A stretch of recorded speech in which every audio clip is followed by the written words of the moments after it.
విజయ్. ఏంటి విజయ? విజయ్ ఎవరు?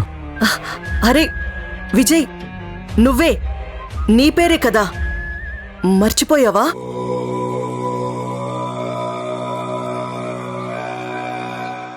నా పేరు విజయ. అవును విజయ్, నీకేం గుర్తు రావట్లేదా? నేనెవరో గుర్తుపట్టావా?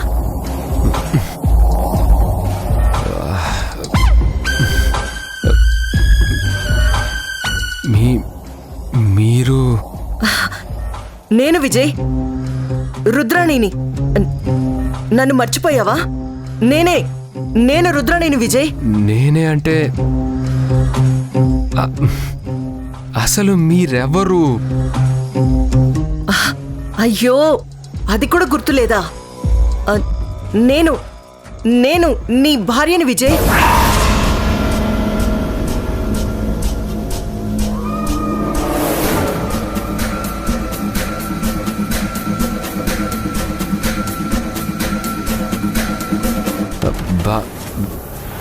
భార్య? అవును విజయ్, మనిద్దరం భార్యాభర్తలం. మనిద్దరం ప్రేమించి పెళ్లి చేసుకున్నాం. నీకింకా జ్ఞాపకం ఉన్నట్టు లేదు.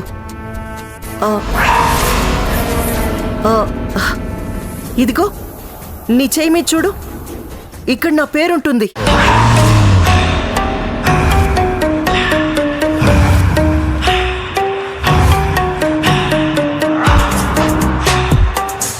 ఇది నువ్వే విజయ్. నా మీద ప్రేమతో నా పేరుని ఇలా రాయించుకున్నావు కదా. చూడు, రుద్రాణి ఎంత చక్కగా రాయించుకున్నావో. నేనప్పటికే వద్దన్నాను. ఎందుకు? ప్రేమ అనేది మనసులో ఉంటే సరిపోతుంది, ఇలా టాటూ వేయించుకోవడం అవసరం లేదు అంటే నువ్వు నా మాట విన్నావా? అస్సలు వినలేదు. ఇప్పుడు చూడు, నువ్వు ఆ రోజు టాటూ వేయించుకోవడం ఇప్పుడు నీకు ఎంత మంచి జరిగిందో. నా పేరే రాయించుకున్నావు కదా.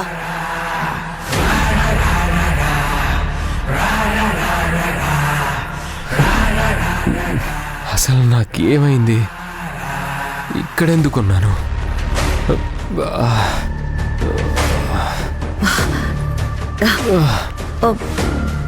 ఏం లేదు విజయ్, ఒక చిన్న యాక్సిడెంట్ అంతే. అంతా బాగానే ఉంది. ఇదిగో ఇప్పుడే డాక్టర్ మాట్లాడారు కదా, ఏ ప్రాబ్లం లేదన్నారు. మనం ఇంటికి వెళ్ళిపోదాం. నువ్వేం కంగారు పడుకో. నాకు నిద్ర వస్తుంది. అలాగే విజయ్. నర్స్, నర్స్, నువ్వు పడుకో. పడుకో. ఏంటి మేడం? విజయ్ పడుకోవాలంట, కొంచెం బెడ్ డౌన్ చేయండి. Okay madam. జాగ్రత్త. నువ్వు పడుకో విజయ్.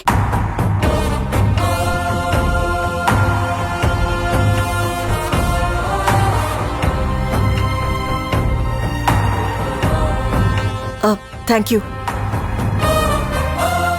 నువ్వు పడుకో విజయ్.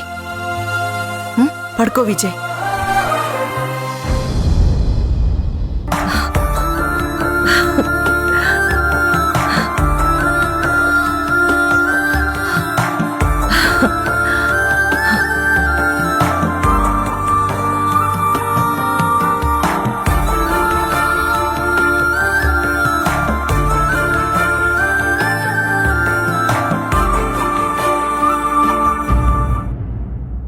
అవును సార్, గతాన్ని మర్చిపోయారు. నిజమా? అవును సార్. ఏమీ గుర్తులేదా? ఏమీ గుర్తులేదు.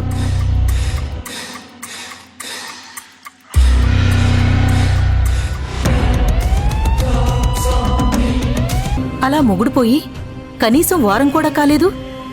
అప్పుడే నుదుటున బొట్టు పెట్టుకుని రంగురంగుల చీర కట్టుకుని ఇలా రోడ్డు మీద తిరగడమేంటి?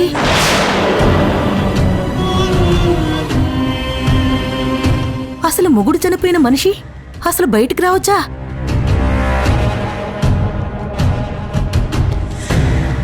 మూడు నెలల వరకు మొహం బయటికి కూడా చూపించకూడదు. అలాంటిది ఇలా బయటికి తీసుకొచ్చేవేంటి? ఇప్పుడు ఎవరైనా చూస్తే ఏమనుకుంటారు? అయినా కనీసం ఇంకితమన్నా ఉండాలి కదా. ఏమ్మా, ఎంత చదువుకున్నదానివైతే మాత్రం పద్ధతులు అవి పాటించాల్సిన అవసరం లేదా? కనీసం కర్మాంతరాలు అయిపోయేంత వరకు అయినా ఇంట్లో ఉండాల్సింది కదా.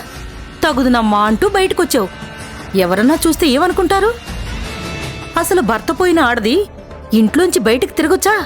ఏ ఆ మాత్రం తెలీదా? ఎందుకమ్మా ఎంత చదువుకున్నావు? ఎంత చదువుకుంటే ఏముంది? అసలు ఏంటి మీ ప్రాబ్లం? హా? అసలు మిమ్మల్ని ఎవరూ పిలిచి మీ సలహా ఏమీ అడగలేదు. అడగకుండానే ఎందుకు ఇలాంటి బోడి సలహాలు ఇస్తున్నారు? అదేంటమ్మా అంత మాట అంటావు? మరి ఇంకేమనాలండి? హా? భర్త పోతే ఇంట్లోంచి బయటికి రాకూడదా? నుదుటన్న పొట్టు పెట్టుకోకూడదా? రంగు చీరలు కట్టుకోకూడదా? ఎవరండి? హా? ఎవరు చెప్పారు ఇవన్నీ? నేను చెప్పేదేముందమ్మా, ఎప్పటినుంచో వస్తున్న సాంప్రదాయం. నా కోడలి ఎలా ఉండాలో, ఎలా ఉంటే ఆనందంగా ఉంటుందో, ఎలా ఉంటే సంతోషంగా ఉంటుందో నాకు తెలుసు. అయినా నాకు లేని బాధ మీకెందుకు?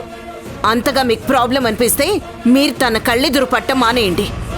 మీకంతగా పద్ధతులు పాటించాలనుంటే రేపు మీ ఇంట్లో ఏదన్నా జరిగితే అప్పుడు మీ కోడలికి చేసుకోండి. హా? అమ్మో అమ్మో, ఎంత మాట అన్నావు? అంటే నా కొడుకు చావాలనా?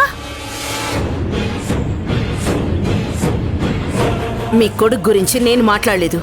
నా కోడలి గురించి మాత్రమే నేను మాట్లాడుతున్నాను. నా కోడలి గురించి ఎవరన్నా తప్పుగా మాట్లాడితే ఎవరిని క్షమించేది లేదు. మీరు వద్దు, మీ పలకరింపులో అంతకంటే వద్దు. పొండి ఇక్కడి నుంచి. వెళతావులేమ్మా, లేకపోతే ఇక్కడే కూర్చుంటావా ఏంటి? అయినా తప్పు చేసిన కోడల్ని దారిలో పెట్టాల్సింది పోయి సమర్థిస్తున్నావు చూడు, నిన్ననాలి. ఛీ, రాను రాను లోకంలో ఎవరిష్టం వచ్చినట్టు వాళ్ళు బ్రతుకుతున్నారు. హా? ఎవరికి పద్ధతి పాడు లేవు.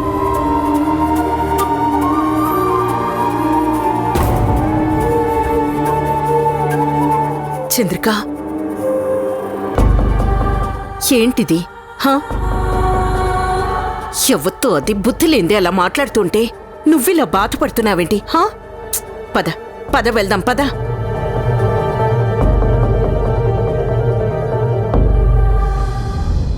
నో, అసలు నాకేం అర్థం కావట్లేదు. నేను ఇక్కడ ఎందుకున్నాను? నేను వెళ్ళిపోతాను, నన్ను వదిలేండి ప్లీజ్. కూల్ కూల్, మీరు కంగారు పడకండి, మీ వాళ్ళు వస్తారు కదా. వద్దు, నేను ఇక్కడ ఉండలేను, నేను వెళ్ళిపోతాను. అదే ఎక్కడికి వెళ్తారు? మీ వాళ్ళు వస్తున్నారని చెప్పాను కదా. మా వాళ్ళ?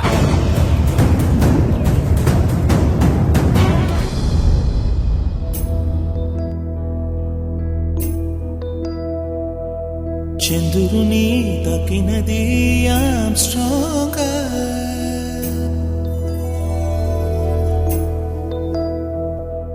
చంద్రుని తకినది ఐయామ్ స్ట్రాంగర్.